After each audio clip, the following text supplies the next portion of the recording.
Hi, my name is Jacqui-Lee Pryce, former boxer, and I spent many years as a boxing coach and judge. Saturday's Monte Carlo showdown. What a card, what an event. Everybody was suited and booted. Some brilliant fights, and of course, a few upsets as well along the way. Conor Walker versus Pat McCormick, one of the favourite fights of the night. Conor Walker stopped Pat McCormick in devastating fashion, shocked a few people, but yeah, an absolutely brilliant fight. Shabaz Masoud versus Peter McGrail for the EBU European Super Bantamweight title. Yeah, what a fight. Saw Masoud taking the win by unanimous decision. Masoud was out about a year ago, an absolutely brilliant fight against Davies, put on an absolute masterclass in a fight that people didn't think he was going to win. And of course, we saw McGrail versus Baluta in a thrilling bout earlier this year. I'm genuinely a fan of both fighters. I've been watching McGrail in particular since he was an amateur.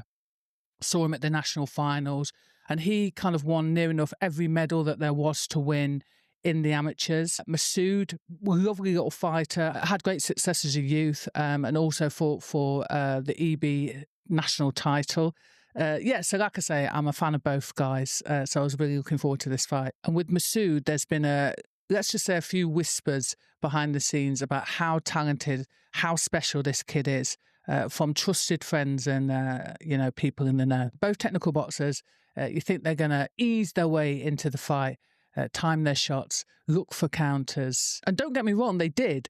But this, especially in the first 4 rounds, was fought at a really high pace. From round 1, you see McGrail's beautiful hand speed. He's really beautiful on the front foot, trying to press, trying to make something happen, but he's equally as comfortable on the back foot, counter-punching. McGrail has a good sense of in-range punching distance. He's able to kind of press on the front foot, make something happen, and then mid-flow, retreat, get on the back foot and become defensive. Masoud, on the other hand, he likes to sound the outside, to control the pace of the action, throwing out the occasional jab. Difficult to land on McGrail because he was such a sharp shooter. And he kind of just sort of bulldozed his way in, to be fair. That being said, Shabaz is a slick, versatile boxer. When he is in range, he'll swarm his opponent and then he'll just get out and get on his bike. Round 2, much of the same. Masoud was fighting at a lower pace, whereas McGrail was really pressing at high pace, high tempo. He had the more eye-catching shots and he was walking Masoud onto some beautiful backhands. Round 3, a McGrail round, but there were some beautiful moments where Masoud was literally just chucking that little sneaky uppercut, those shots that you don't see coming. And if you watch Masoud, he's very, very good at getting his work off and then just tying his opponent up. Round 4, you start seeing glimpses of what you saw in the Davies fight.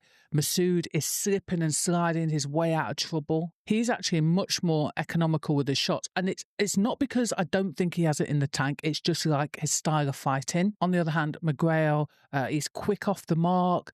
He gets into those second phases and he's really swarming and beating Masoud to the punch. And at this point, you kind of want Masoud to kind of take it up a notch because when he is throwing, he's actually landing on the button, but you just want him to step up the pace. And then round 5, the tide starts turning. Listen, Masoud is doing exactly what he should do against a relentless pressure fighter. He does his work, he changes his angles, and then he gets on his bike. And some people don't like that style, but again, the game is hit and not get hit. You see Masoud stick and move, get on his bike, and then McGrail's kind of work rate starts to shift a little bit, starts to drop. And this is where you start to see Masoud taking advantage. Round 8, you see some really beautiful, subtle work from Masoud. He takes the centre of the ring momentarily. Then he starts feinting McGrail, tries to bring him on and actually starts walking him and manoeuvring him into the place where he wants him to be. It's actually some really beautiful work. Round 9, Masoud starts unloading. You are getting a comeback from McGrail, but there's kind of now less sting in the shots. Round 10, close round, but point taken off from McGrail for hitting on the back of the head. And yeah, okay, he had done it before. I don't think he kind of continuously did it throughout the fight, but he did do it. And I think also Masoud milked it a little bit.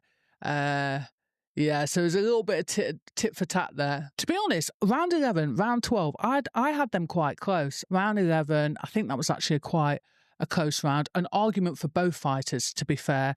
Now, round 12, I think I would have given that to McGrail. And of course, after the fight, in the comments section, people were calling it a robbery. I'm going to clap back, give a response to that.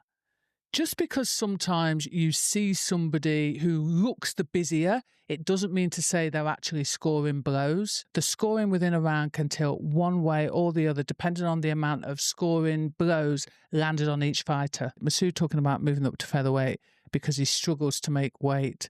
And then he calls out Nick Ball and Inoue. So, yeah, listen, ambitious.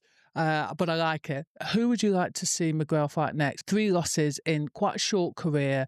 Doesn't mean he's not a good fighter. He's a really, really good fighter. It's just that that division is absolutely packed with talent. If you want a real, authentic voice in boxing, stick around, like, subscribe, jump into the comments section and be part of the conversation. Oh, and stick around for the next video.